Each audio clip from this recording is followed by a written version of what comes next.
Welcome back to the Aesthetics Lecture Series. D.R. Merrill here. So now that we've finished up with Plato, we're going to go into his students' ideas, his most famous student, and arguably his greatest student. Well, he didn't actually argue that. Plato actually said Aristotle was his best student, but he was also his greatest critic. They agreed on reason. Man is a rational animal. And they thought that it was an absolute, and then that was the way in which you'd go to find fulfillment. He's the Stagirite. He was born in Stagiria. He did eventually leave Plato's academy after 20 years and founded his own school, the Lyceum, or the Peripatetic school, because of the parapet where they walked. Because he'd walk around, his students would follow him, and they'd walk the grounds around the Lyceum discussing philosophy.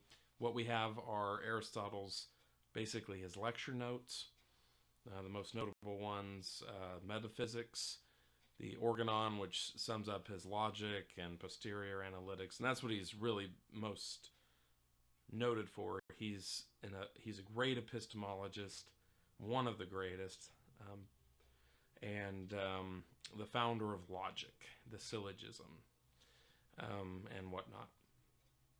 And I don't want to get too much into that. This isn't about that. I'm just trying to introduce him. So, some of his other greatest works would be like the Physics, the Poetics, of course, is what we're mostly going to study today, but there are quotes taken here and there from other works, his Ethics and Politics and other various works.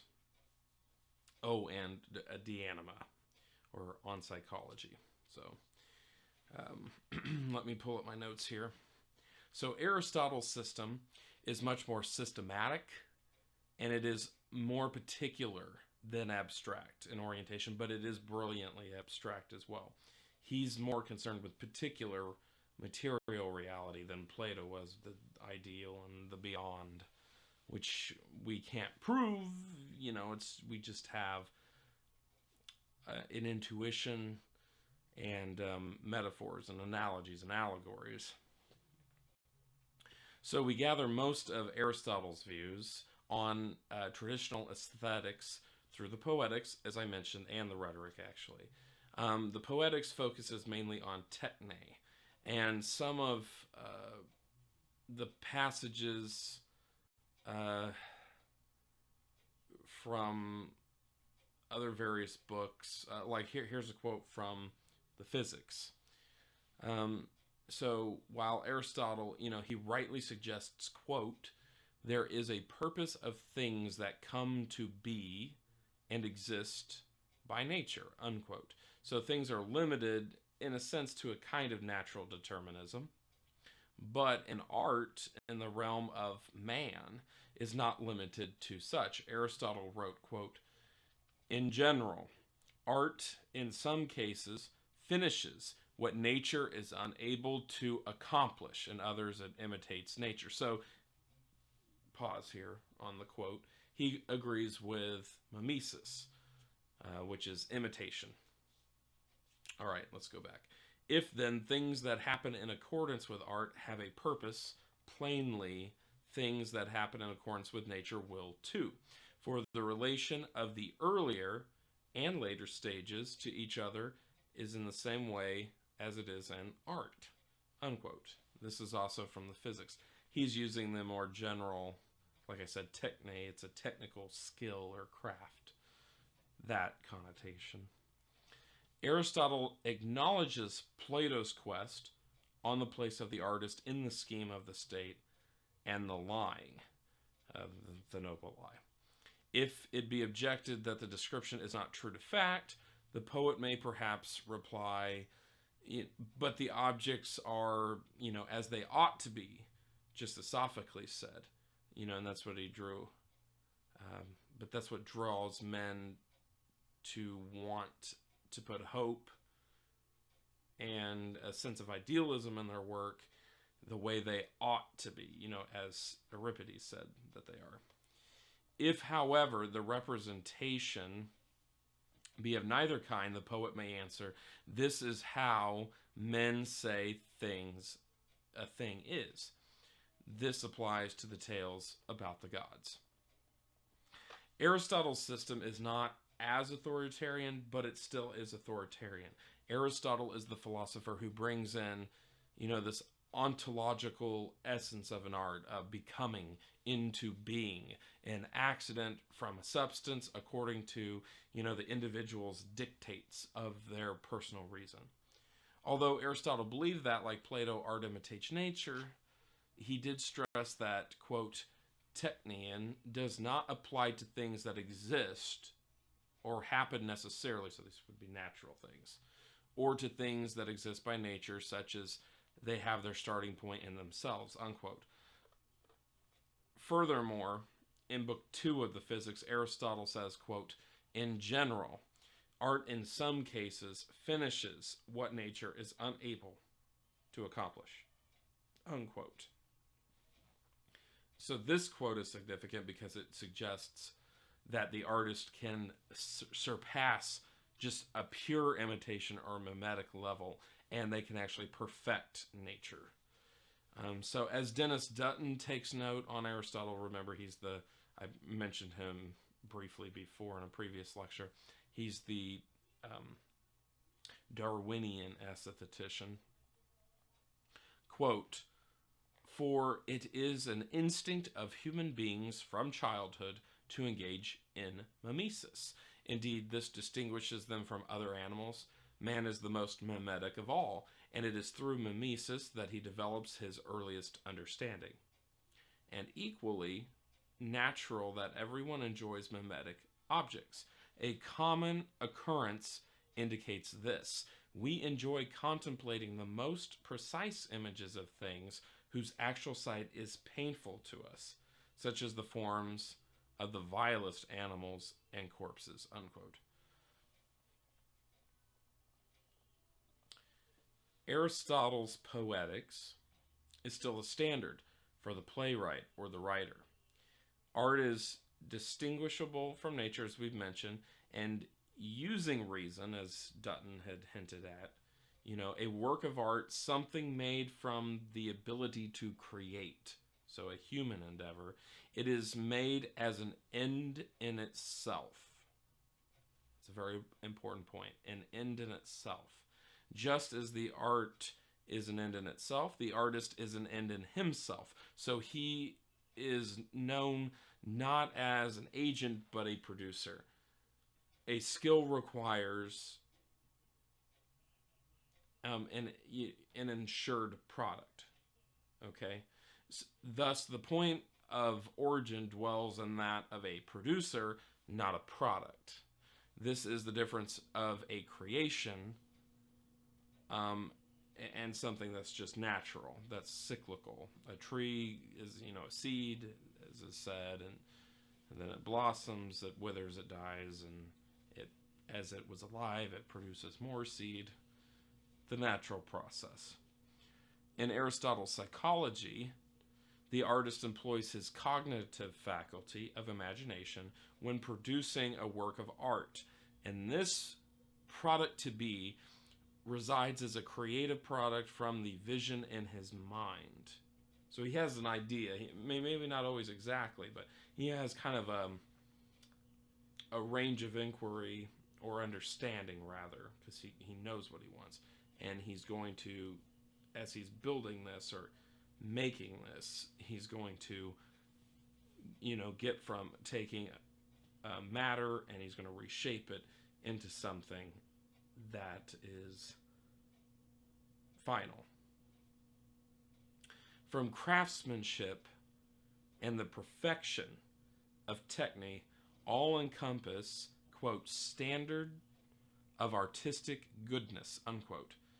So, definiteness, symmetry, and harmony, they're all elements of composition which makes a beauty possible. Quote, color and form are used as a means by some who imitate and portray many things by their aid, and the voice is used by others. Rhythm alone, without harmony, is the means in the dancer's imitations. There is further an art which imitates by long, using alone without harmony in process, in verse, unquote. So here he's actually addressing some of the elements in a creation. So he brings up color and form, rhythm, harmony.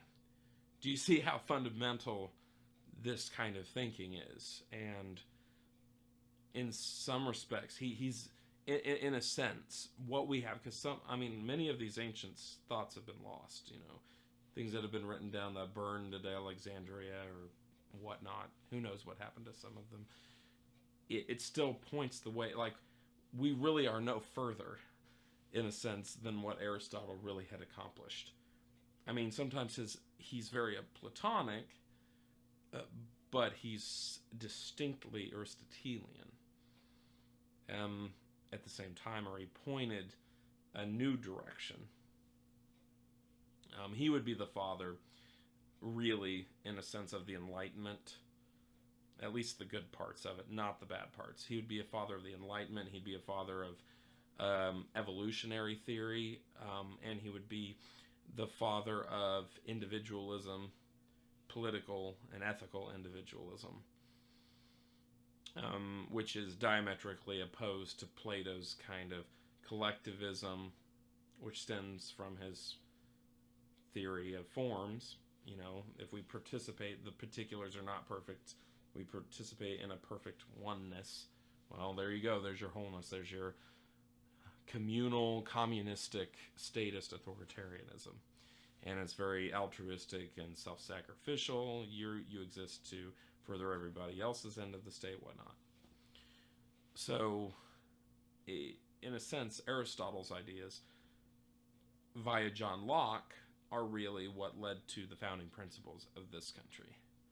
Whereas Plato's communist Russia and Nazi Germany. So anyway, let me get back here. I love getting distracted. I love talking about Plato and Aristotle, because they are the roots, the fundamental minds of our Western civilization, which is slipping. So, Aristotle knew he's actually the one that brought in the best understanding of catharsis. We get a catharsis, or, like a emotional purging. Like when we play a video game, we blow people away when we're angry.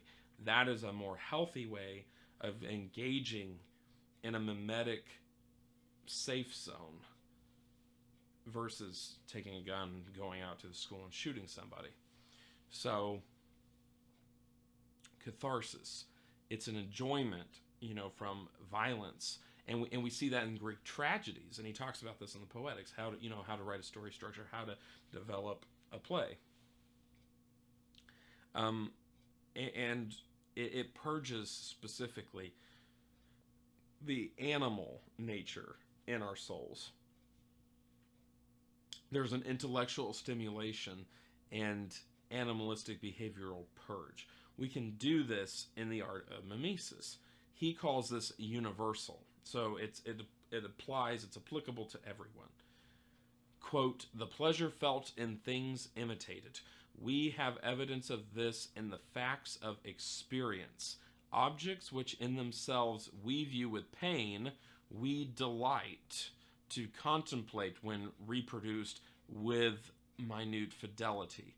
The cause of this again is that to learn gives the liveliest pleasure, not only to philosophers, but to men in general, whose capacity, however, for learning may be more limited," unquote. So he still has an elitist nature. He still has a Platonic lover in that he loves abstract ideas, but he's much more related to the common man, common sense. That's where we get it. Empiricism. He's not a Hobbesian, Skinnerian, hedonistic Epicurean kind of empiricist. He's grounded in empirical evidence, experience, evidence specifically. That's how we learn. Not innate ideas, a priori concepts, innate structures, the like. Aristotle did disagree with censorship in Plato's Republic. Art can corrupt. He does mention this, but this is accidental, and it's not according necessarily to the purpose of the object, of the artist. So, in Aristotle's view, art must be probable, or as we say, not outside of our suspension of disbelief. It must be interesting. It must fulfill certain requirements of what the species of all art share. It must have appropriate measurement according to the nature of the object, a type of techne, and the objects or acts, acts in a play, they're imitative of human nature and the human soul. So, measurement, yeah, he took that from Plato's Lead, which we talked about in the Platonic lecture on aesthetics. The process of an artist is not restrictive to mere representation, to pure imitation. It can be inferred that it is more of a process of creation, not simply just recreation. Aristotle's example is that a playwright or dramatist invents names, places, circumstances that really can be synthesized in a new way.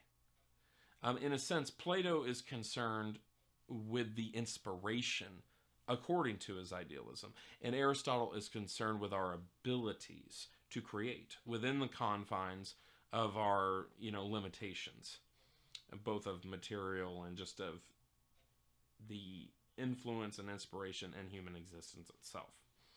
Aristotle continues to describe the artist as a creator, not just an imitator, when he adds novelists and how they can integrate plot devices that would be empirically impossible, let alone improbable to invigorate a story within the suspension of disbelief.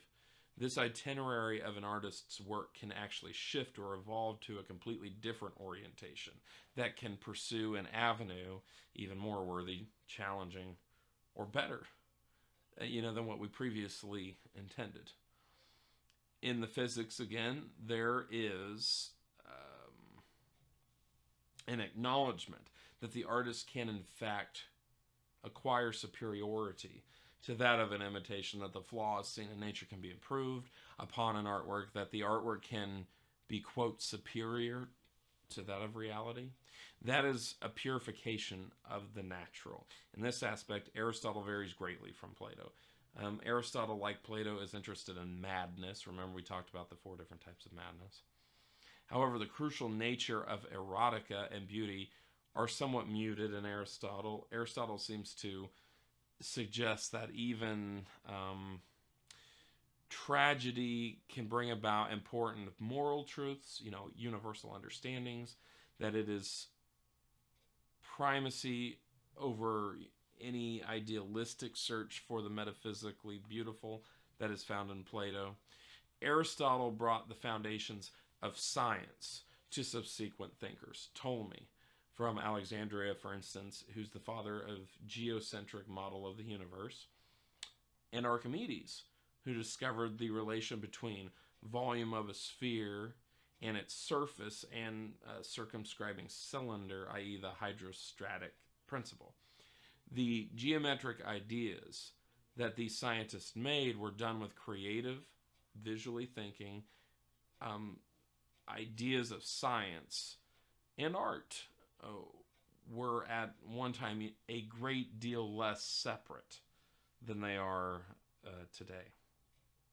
In some sense, and this has been pointed out by several thinkers, Ayn Rand is the most notable that's coming to mind, but I know I've read it from others who disagree vastly with her, and that is, the humanities are so primitive and digressive right now in contemporary society. And it's the sciences, which is truly Aristotelian, that have continued to thrive and innovate and expand and change everything. Da Vinci, the original Renaissance man, stated, quote, "It should not be hard for you to stop sometimes and look into the stains of a wall, or ashes of a fire, or clouds, or mud, or like places in which you may find really marvelous ideas," unquote.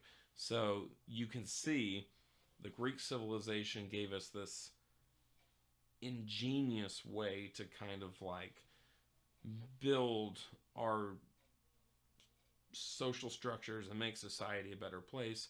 And then we lose that after, well, a lot through collectivism eating itself away socially, social cannibalism of direct democracy. And then we see it again when Rome collapses, everyone loses their virtue, as Gibbons pointed out. And then it's kind of unfortunately stagnated through the Neoplatonic Christendom of St. Augustine, and it moves that way until Aristotle's brought back to the West by Thomas Aquinas, and then we have a resurgence or a rebirth, a renaissance. And then in Da Vinci, you're obviously seeing here this love of nature, and which obviously science becomes a natural tool, and you see the union and the synthesizing and comprehensive completeness of all these human endeavors and human disciplines. So it's just really awesome. We've unfortunately moved very far away from that. Scientists, what I'm getting at, are actually artists. Einstein gave us back the universe, in a sense, from Cartesian doubt, as theoretical physicist Michio Kaku, who I've actually had the opportunity to meet, very nice man. He said, quote, "Scientists need to be creative to build systems that explain the universe, and the guide that enlightens and fascinates us is the reason and logical unity that assists in building these art and its connection to science. Like a potter, she first divides her material and then indicates the head and trunk and extremities like a painter. She first sketches the parts in an outline and then fills them in with colors. Or like the shipbuilder, who first lay down his kneel by the way of foundation, and upon this raises the ribs and roof or deck. Even as she builds in his vessel, does nature fashion the trunk of the body and add the extremities," unquote. And this was actually I think I bled two quotes together. William Harvey, he contributed a lot to physiology and human anatomy in particular. Sorry, that's Harvey's quote, but that's an Aristotelian idea, because Aristotle said something to the effect of, and I'm just paraphrasing here, you know, if it makes me think of this because he talked about boat building. If something to the effect of, if a boat was found in nature,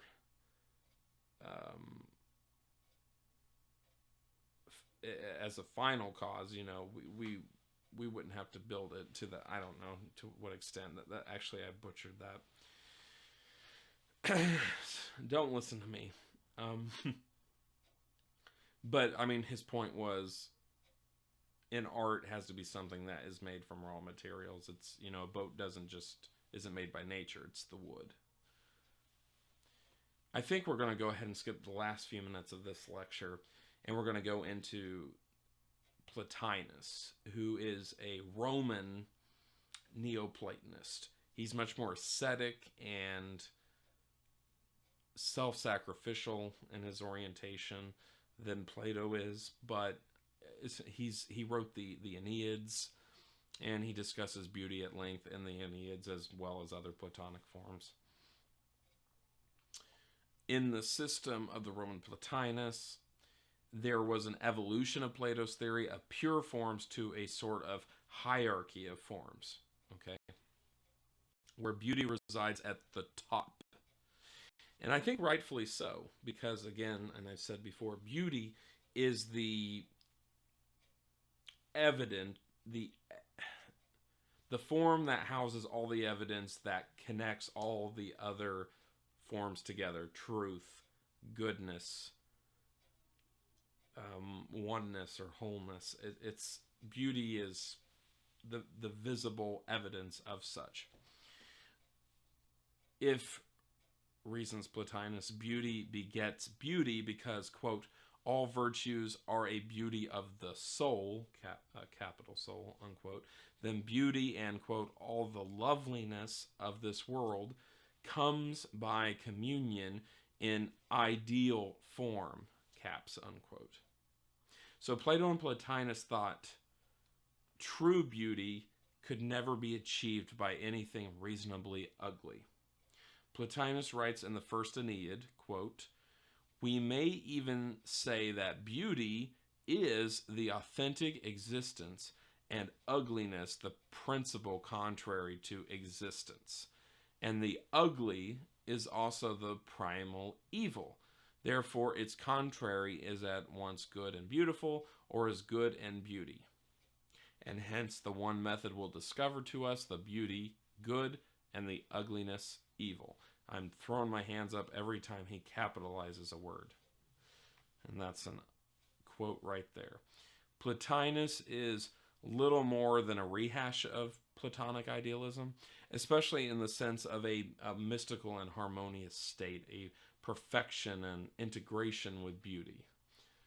However, Plotinus also agrees with Aristotle, actually, surprisingly, that art can improve inherently problematic essences of nature. But he doesn't normally agree with Aristotle. Him and Augustine, no, they like Plato. They don't like Aristotle. Also, Plotinus stresses a symbolism in human creativity and its nature that is a segue in between natural beauty and the concept beauty, as an ideal, a visual representation of the pinnacle of the good. And with that, we're going to go ahead and stop this lecture. We're moving into St. Augustine next, who, of course, tries to help in the time period of a dilapidating Rome, but the emergence of a Christian theocratic state over the tribal, nomadic kind of disintegration of Rome, of all of Rome's power, and places of allegiance that collapses. And, we see this, of course, because of Constantine establishes Christianity and moves out paganism as the main religion. And then you also have Justinian as well. And things completely change by the time we get into a medieval outlook.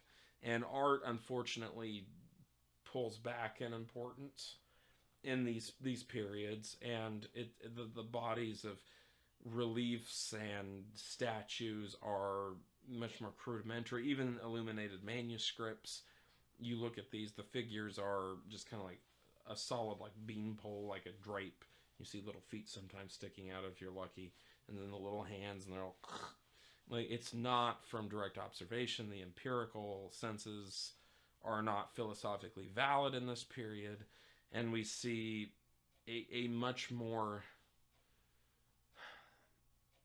extreme's not the right word, a much more unfiltered kind of Platonism. Plato was still somewhat contradictory because he had a healthier pagan state of that he lived in because of just the healthiness of the Greek culture. And that's Leonard Peikoff's phrase. That's not mine. But I do take a lot of my ideas from objectivism. I am more Platonic by nature, but I'm an Aristotelian by conviction. So these ideas, and you can see just in the little bit of, we go over Plotinus, and the great amount of this lecture we went into with about Aristotle. Keep it in mind, he's very important. And like Alfred North Whitehead said, you know, all of, you know, the philosophers are just footnotes on Plato. But as Mortimer Adler said, and I think correctly, Aristotle provided us most of the footnotes. He corrected all of the errors that you can, and really outside of Plato and Aristotle's writings, you're just left with, well, and we're going to be talking about St. Augustine in the next lecture, who is the Platonic Christian. And then we'll be talking about Aquinas, who is the Aristotelian Christian. So they mirror those two major Greeks. But outside of those four, which really, in a sense, Augustine and Aquinas are derivatives of their Greek predecessors, you're really just left with Greek sophism, sophistry, or the academic modern version of that, which is Kantism and everything beyond that. And we will be getting into some of that stuff. Kant shines the most probably in his aesthetical writings, but he is still not, to him it's not of a value. So nothing is, reason's not, maybe faith is. And I'm jumping ahead, but anyway, we'll see you next time.